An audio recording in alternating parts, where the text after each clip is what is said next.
Hello, folks. You are tuned into Bloop Radio London.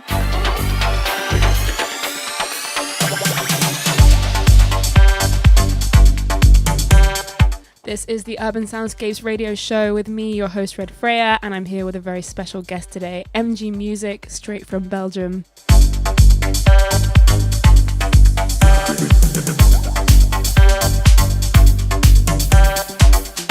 So get locked for the next hour. We'll be jumping into an interview very shortly.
So,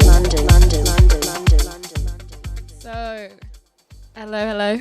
We are live. We are live here in the studio. Welcome, MG. Thank you. Welcome. Thank you for being here on the Urban Soundscapes radio show today. So, kicking off the show, I always ask my guests to first of all introduce themselves before I introduce you a little bit. Do you want to tell the listeners of the Urban Soundscape show a little bit about yourself? Yeah, sure. So I'm EMJIE. I'm a DJ producer from Belgium. I live in Brussels and I mainly play indie dance. This year I have several releases on different labels that I think we are going to talk about. And yeah, super happy to be back in London. It's been a while. I came here last time before COVID, 2019, I think. So yeah, super happy and thanks for inviting me. Absolutely. No, I'm so happy to have you here. And a little bit of an interesting story about like how we met. So we've sort of crossed paths on the online world. I guess you could say we're kind of like pen pals in a way. It's a little bit like Instagram pen pals or something, but we've been like kind of on a similar stage of our journey. And then obviously you had your first debut EP released in January, Sonic Identity, which we're going to dive into all of the kind of journey of the production in a little bit. And you invited me to come and play at your event. So that was an amazing event. Loved it. All the candles that got stolen by everyone. Yeah. Well, by the way, I met the girls that started the candle movement. It was beautiful. Yeah. Guys, anyone listening to this show, you have to go check MG's Instagram and look for videos of how everybody stole all the little candles that she had in the booth, and it was just a beautiful moment. Yeah, it was a nice first release party and really happy to have shared this one with you. Yeah, no, it was definitely such an honor to join you for that. So yeah, now I've been following your journey and you're just definitely going up and up and up. Like so many festival bookings this summer. You've already played Extrema outdoor in Belgium. That was a few weeks ago? Yeah, it was May, end of May. Mm-hmm. And then you were just playing also in Barcelona. Yeah, Barcelona, Düsseldorf. Thanks for having me, guys, outside of Belgium. It was really nice. And summer is busy with festivals such as Tomorrowland, Weekend Dance. I also have Voodoo Village. I have my debut booking in Republic Czech and the Netherlands as well. So and also not even your first time at Tomorrowland. You already played, right? So yeah, exactly. It's like old hat for you now. Like every year we just fit that one in. No big deal. Let's dive in and talk a little bit about yourself as a DJ and as a producer. So you've started out as a DJ first of all the last few years. 4 years ago. Before we jump into the productions, let's talk about what drove you to become a DJ in the first place. Yeah. So it's a funny story. I was in Barcelona during the summer 2019. And a friend of mine was playing at a club, and before he was playing, I didn't even know he was a DJ, so it wasn't his job or anything, but we went to the party and we had so much fun. And when I saw him, DJ sharing energy with the crowd, knowing that it wasn't his job and it was just a passion, I was like, damn, I also want to be there and enjoy with my friends and, just go to random clubs, random parties and have fun with my friends. So, yeah, I was into electronic music for 4 years before. Mm-hmm. So it's been 8 years now. And yeah, I came back home from my trip to Barcelona, asked a friend if I can lend this controller. It was really old controller, but it helped me a lot. And yeah, basically I started to DJ in my bedroom to learn tricks, how to transition, and gathering good tracks in my library. Mm-hmm. And then COVID came, so I had more time to train even.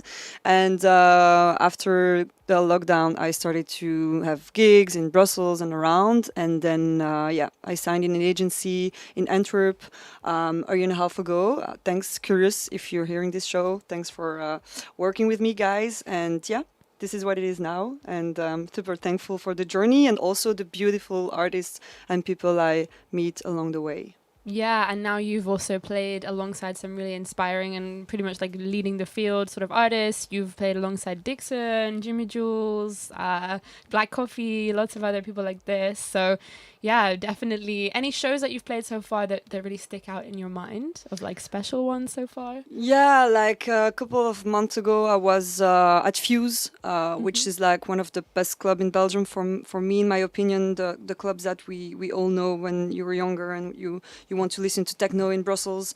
I've been there warming up for Agents of Time, and all my friends came. The club was full at 11:30, so it was like an honor, and truly super happy to be there. And I had the chance to play one track that I have released with a Stripped label from UK.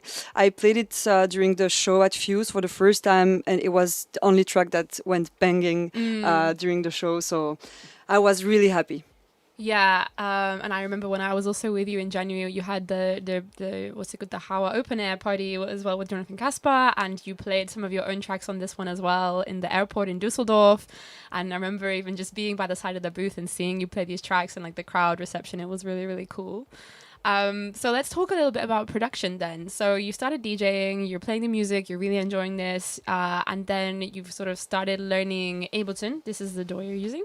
Yeah, I started on Ableton, but I got quickly disappointed by the use of a DAW in general. So I got myself a studio at home where I invested in the analog machines, synths, drum machine like the TR-8S, and I built myself a mini studio to understand how the sound is made, the sound waves, how to build a classic arrangement, and basically doing like mini live session, mini jams. Where I get to the point that I needed to record that, the music that I was playing like kind of live in my studio. Mm-hmm. I recorded it on Ableton, and I realized that this sounded real shit, So, of course, because you don't have sound design and everything, so I had to, in a way or another, to learn Ableton and how to translate the music that you do live on the machine, on the computer. And yeah, it really helped to understand music on a small setup, like physical setup, to turn the dots and hit the keys, it's more and physical. Activate the fader, all the decay and stuff that really helps when producing. But then now mainly everything on the computer, and hopefully I have the objective to start doing hybrid live shows as soon as I have an album, right, to play my tracks in a full live setup. But this is going to be probably in a few years, but I'm aspiring to that. Yeah, no, for sure. It definitely takes time to like build up to it. And you've been producing for about 2 years, would you say? 18 months, 2 years? Yeah, since 2 you years. sort of been working in the studio. And the setup you have is very interesting, how you've approached it from a much more like a live background. Did you ever have a background in other sort of music, like classical music? Did you play the piano or other things? I think you play the guitar now, is that right? Yeah, I did play guitar when I was younger, when it was the AC/DC track super famous, and my father and I were just looking the videos online. I was like, I want to get an electric guitar so I could just reproduce, the strings that he plays in the song. So I got the guitar, but I have like, of course, strong influence from the 80s and 90s from my parents, listening a lot of music in the car at home. But besides that, I never got into any music school, so it was also difficult, for me at the beginning, even as a DJ, to understand the tempo, to know where you have to transition the tracks, to count to 4, but also 16, 32 beats, exactly, harmonics, all of the theory that underpins it. But I think I got the intuition pretty fast, and that I got good ear about, upcoming tracks, what I like. Like, I listen to a track and immediately I can say, okay, I'm going to play this one, or I'm not going to play it. I like it, I think there is something, but I really had to work towards it, definitely.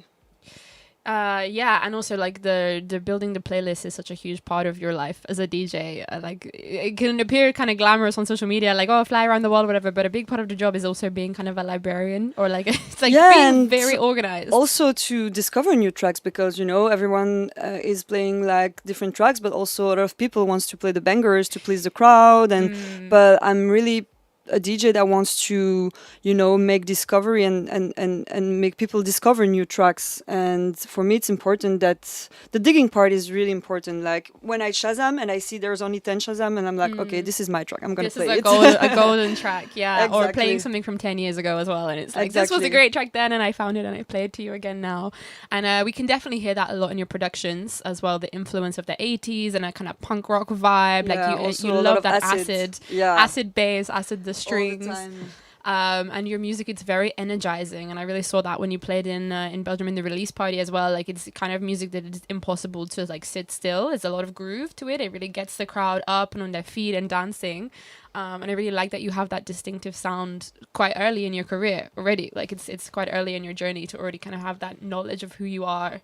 Yeah, and it was a lot of try and errors because when I started playing, it was COVID and everything was closing at 10 p.m., you know, so I also had to adapt to the place I was playing and also like play more chill. And then sometimes I would play more Afro vibes, but then, yeah, I realized, you know, I want to do the music that I like and that I play at home, and I don't want to adapt to anything or to anyone. But yeah, I think like quickly 2 years after playing, I really stick to the genre I play, which is mostly indie dance, which is a genre that is uprising. And in Belgium, a lot of people doesn't know what is indie dance yet. So, you know, it's still, people like my music, but they often told me when I play in Belgium that they don't know what it is, or Like, they don't understand. What is this music? What is this? that Like, you they don't play? understand it. Yeah, you know, Yeah. some a day a famous club in Antwerp, the boss told me, yeah, you know, I don't understand your music, but I see the people and you know, I think it works. And I'm like, yeah, I think it does. But yeah, it's also cool because it's new, and you know, to educate people about what is indie dance, like the mix of electronic music with rock influence, and also the fact that you can, you know, really sample real instruments. You have the real drums. I mean, the real sound of drums, of course, and it also gets a bit off the electronic techno music that we listen nowadays. You know, it's a bit different. It's certainly a really, I guess you could say, like quite a pioneering, futuristic sort of sound. And obviously we're hearing a lot of that music come out of places like Israel. It's quite a pioneering place for it. And obviously yourself, you're from Belgium, originally from like a smaller town, right? And now you're based in Brussels. And we know Belgium is very famous for like the hard techno scene there. We've got like Amelie Lenz and these guys came out of here. So in a way, it's nice to be occupying a niche because you're doing your own thing, but it's maybe also more challenging. Yeah, of course, it is challenging because some people you know, they don't understand you, and also it's a niche kind of style, you know. So the market in Belgium, it's a small country, but when you play that kind of music, it's even more a small country, you know. I think we have like 5 big clubs. During festival season, summer, we're very good at it. We're a strong festival, and the summer is really nice to play in Belgium. But truly, like rest of the season is like, yeah, the clubs are you know, limited, and the spots are also thinner, and you know, they all invite big headliners, which is of course important to sell tickets, but also like the spots to play at those places are like, you know, becoming thinner and thinner. And I think there is an urge for me also to start playing shows abroad and to release more music, different labels. I would love to release also you know, different countries, but different continents as well. I think music really allow people to travel in the headphones, but also in the real life. And absolutely. I mean, at the end of the day, music is a form of communication, right? It's something that brings people together on the dance floor, and it helps you to connect with people also without language being a barrier. So it's like you can connect with people all over the world, whether you don't speak the same language and you travel different places. And I think we can see with your career that that's already happening. I know you're going to have your debut in the Netherlands really soon. Is that like in the next month or two? yeah, it's going to be in August. It's going to be Solar Festival, which just before I play a big show in Belgium, and the day before I play a show in Republic Czech. So an international weekend. Yeah, so it's going to be 3 days in 3 countries. It's going to be, you know, the first time I will experience the touring DJ life, in brackets, of course. But I'm so looking forward to it, and ready for the summer that is going to be super, super hot. Yeah, no, really excited to watch your journeys. And let's talk a little bit about the EPs then that have been recently released. So obviously you had your first one, Sonic Identity, came out in January. We had the party to celebrate that. And then there's been a lot of music actually the past 6 months. It's been, you've obviously had the EP out on Stripped recordings. And then that was a 3-track EP, is that right? Yeah. Exactly. And then after that, like, was it last week? We have one on Slow Cycle. as well. Yeah, Yep. for a compilation on Slow Cycle Records. And then upcoming next week on Physica, which is obviously a really big label, really in that nice groovy space, very good for your sound.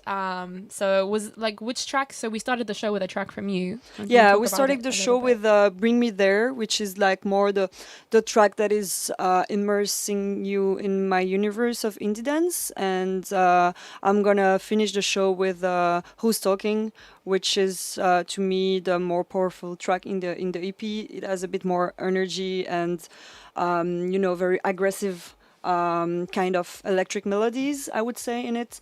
And yeah, those two tracks are from the EP Who's Talking, and it's gonna be out on Beatport 30th of June, and then all platform July 14. Physica is, I think, right now one of the most trendy label on the scene for indie dance. They do release a lot of artists that I really like from Israel, but also from Mexico and other countries. And yeah, I hope you guys are going to like it as much as I do, and that you're going to play it during your shows I this will. summer. I always play your tracks. I'll be dropping some tracks. Gonna send me a little promo, little. I'll play something this weekend. Let's do it. For sure. And yeah, no, I mean it's really exciting that you have this big one coming up. And let's talk a little bit also about how you're finding the intensity of the music life. Like it's something I like to touch on with most of my guests here on the show. Obviously, it's a hustle being an upcoming artist. Like, how are you finding life in general? Like mental health, well-being, hustling for gigs. How's life? Well, life is pretty good. I have to admit, I have more like a optimistic mindset when it comes to business and music. I can do music wherever I want. Of course, I cannot play my music all the time because there is the industry constraint, of course. But I'm lucky. I'm playing really nice shows in Belgium. It depends on the season, but this summer I will have at least a show per week. And yes, I really try to keep a good balance between the music, nightlife, and also the my daily life during the week, I would say. So weekdays, I wake up early. I do a lot of sports. I got some appointments. I do digging some new music, and then on the weekend is more like, even if I'm not playing, I'm always going to parties to check the artists. To Shazam new music. Always at the party, like in the back of the club, by the Exactly. speaker with the Shazam. Yeah, And when I don't play, I urge myself to travel and to discover also new music, new artists, new people. So yeah, life right now is pretty nice, and I have a lot of time to spend in the studio, which is also why there is a lot of releases. Like I've been producing for 2 years. Obviously, in the beginning, it was not that easy and it was not that good. So now I think like I have the path of like having one track ready per month, and this is why you're going to have a lot of more music in the coming months. There is also 3 upcoming releases on different labels that we didn't talk about in the show, but they're going to happen before the end of the year. So very exciting. And I think we touched on this before we came on air about how it's so nice to also kind of enjoy the journey and enjoy the fact that you're learning your production skills at the moment. You're releasing tracks and you feel like you're seeing yourself grow and your skill set, and you're kind of getting more and more inspired as you go, which is really nice to sort of be celebrating. Yeah, and I think like, of course, there is an urge in the industry when you are like, only a DJ and that you don't produce, and that people are like, okay, but when do you start release music? But you have to release music only for yourself, because it's the only way that when you're going to play that music, people are going to like it. If they feel that you're into it, that you like it, even though it's not perfect, even though it has some flaws, it's, you have to trust the process. It's work in progress. And I think to become a good producer, you might maybe need 10 years, I think. People say, very it's long like time. the average number in the industry. So if I have to wait 10 years to play my music, then I'd rather change job. So I think it's important to just make music that you think sounds right, even though like it's not perfect on paper and it doesn't follow like the rules or what others says. Just do it because you sound it's nice and that you just can play it. And if it has a nice energy, I always say, if people dance, it's okay. You know, it's not perfect, but they dance on it, and that's, you know. And at the end of the day, it's art, right? Like, as in, it's not. I mean, there's art and science in music production, but it, you know, I think we should all be working towards embracing the real things in life, like that was real, and you made it, and you felt inspired by something, rather than trying to make something that's super, super, super perfect all the time. You know, just embracing the real things is really important.